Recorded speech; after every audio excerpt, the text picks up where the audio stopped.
I'm here with Jamie from Jamie Davis Towing, featured on the show Highway Through Hell. Today we're going to talk about how you should stock your highway safety preparedness kit for driving through the winter months in Canada. How you doing this morning, AJ? Great, Jamie. How are you? Hey, not too bad. So, I guess Canada is a pretty diverse country, and there's all kinds of weather, whether it's minus 50 in Fort McMurray, or if it's -5 and we have wet snow in the mountain pass as a whole.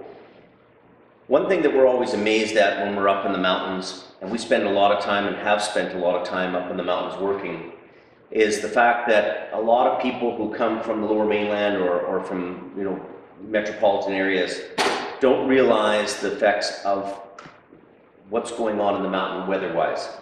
So if there, for example, is an avalanche and or the highway's been shut down for an avalanche or a motor vehicle accident, you could be waiting in traffic for hours and hours and hours. So one thing that we stress on, or we want to talk about today, is safety and what you need to have in your vehicle before you head out of town and you're heading over the mountain passes for whatever holidays are going on, or whether it's on business or personal pleasure or whatever. Every vehicle, our vehicles, our big wreckers, are equipped with all kinds of equipment on them, from tire chains to, they have beds, sleeping quarters, heated blankets. We have everything on these big rigs.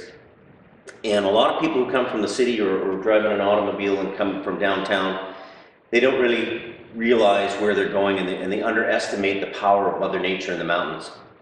So it's very critical that you make sure you have yourself in place all the very basic necessities that you may need if you're stuck in a mountain pass for anywhere from 1 to 8 hours, or even overnight. It could be very possible for you to be stranded overnight in the mountains if you have a breakdown, or if the highway's just simply closed and you're backed up in traffic. So we're going to talk about what things we think you need to have in a car. Of course, you can adjust it to whatever you need or what you think you want to have. So with the blanket, there's things that you need for yourself personally. We're talking about the blankets, the heating blanket, mattress to keep you warm, a little bit of food, chocolate bars, they keep good for a long time. These are things you'll need for yourself. Keep your hands warm, water, personal things to keep you going. There's other things that are going to keep you going for your vehicle. Windshield washer fluid, you'll be using a lot of that during the winter season, especially in a mountain trip where you're traveling on the highway. Lock de-icer in your glove box in case you need to get in your trunk and the lock's frozen. Plastic bag is always good to have so that you can get under your vehicle, and if you're kneeling below by your tires, whether you're shoveling out your tires with the shovel, these nice little shovels are handy. You can shovel out the snow. Use this to kneel on so you're not getting too damp or wet from the snow. A shovel's really handy for installing your tire chains, whether they be cable or regular chain, the new style European chains. A shovel's handy.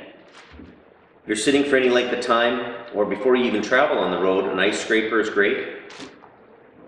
These are things for your vehicle. Also, a little handy item to have is a flashlight, as well as it also becomes a luminescent stick for the back of your vehicle.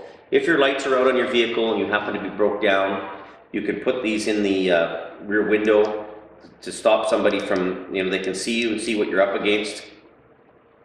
It gives a little bit of visible warning to an oncoming car, or a plow truck might be coming up on you. Always important to get your vehicle off the roadway or the travel portion of the highway to a safe area. If you're going to leave your vehicle for whatever reason, and you're in that vehicle and it's in a travel portion, it's a good chance you could get hit by an oncoming car, or the lights are out on your vehicle and people can't see you. This is very important. These flash as well. You can put them in the back window of the car, and people will see you and notice you. These kits, first aid kits, always handy to have. They come in various sizes. You never know when you could cut yourself or be cut by a chain, or I shouldn't say that. You never know when you might need to render first aid in the event of an accident. And also what's very handy are these little kits that are offered on the marketplace. And they have all kinds of things inside of them. They're kind of a everything all in one kit. A little bit of bandages, first aid stuff, a little bit of a toe strap, flashlights, batteries, booster cables, these all-in-one kits that are offered on the market, some gloves, blankets, very handy to have in the event that you're stuck somewhere on the mountain pass. And it's very probable that being stuck on a mountain pass, you know, in the event of avalanche or accident or for whatever reason, being stuck is being stuck, and it can happen to you.